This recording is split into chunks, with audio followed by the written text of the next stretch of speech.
अस्सलाम वालेकुम। आज मैं आपको बताऊंगी दांतों के दर्द का घरेलू इलाज। अगर आप मेरे चैनल पे नए हैं तो मेरे चैनल को सब्सक्राइब करें ताकि मेरी नई आने वाली वीडियो आपको मिल सके। दांतों में दर्द का घरेलू आजमूदा इलाज। अक्सर व बेशतर अफराद के दांत इंतहाई कमज़ोर होते हैं, जिसकी वजह से उनमें दांतों के दर्द, ठंडा गर्म लगने और टीस उठने की शिकायत आम पाई जाती है, जिसका इलाज घर में चंद टोटकों के जरिए किया जा सकता है। नारियल का तेल, एक खाने का चम्मच खोपरे का तेल मुंह में रखें और इसे मुंह में घुमाएं। बाद अज़ा कुल्ली करके दांतों को किसी अच्छे टूथपेस्ट की मदद से ब्रश करें।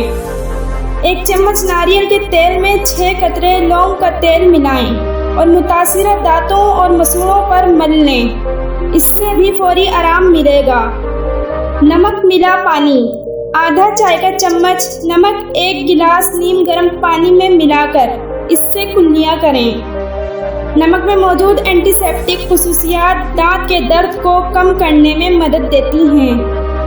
आधा चम्मच सरसों के तेल में 1 चुटकी नमक मिलाकर दांतों और मसूड़ों पर मल लें।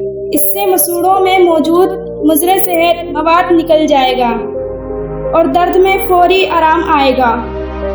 लहसुन एंटीसेप्टिक होता है, इसमें दर्द में कमी लाने का काम भी करता है। लहसुन को पीसकर मुतासिरा दांत पर लगाएं या चबा लें। बेकिंग यानी मीठा सोडा सोजिश खत्म करने के लिए माविन है, जबकि जरासीम कश होने की वजह से दांत के इन्फेक्शन का इलाज भी करता है। मीठा सोडा इस्तेमाल के लिए पानी में रुई डुबोकर निकालें और इस पर बेकिंग सोडा लगा लें। इस रुई को मुतासिरा दांत पर रखें, दर्द में कमी आएगी।